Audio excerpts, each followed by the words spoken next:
there have been some crazy stories out there, and so it said allegations, yes?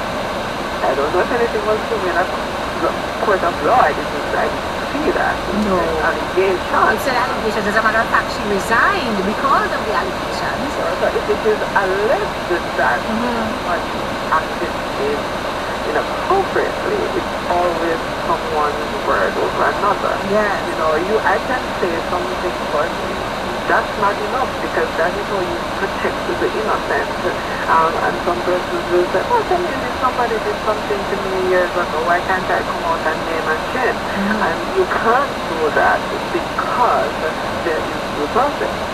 And I always put it in the context to say, if you had a brother, for example, who you know to be innocent, and then you saw online or heard or that it was alleged that this person had engaged in inappropriate sexual behavior, and then the police paid for them, or they lost their job, or they lost a post they resigned for because of that, and it was true, how would you feel about that? So you have to look at both sides of it. Some people are saying, so what about the victim? You cannot think of everything to the victim. But let us look at what happened.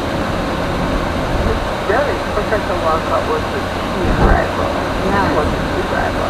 There's no two ways about it. Of course, in her own right, Ruth Patel is quite a recognized name in the field of politics. So that's a given. But she wanted to give a little push to her chances of getting this position. Of course, it's a dangerous position that everybody would want to top their career with.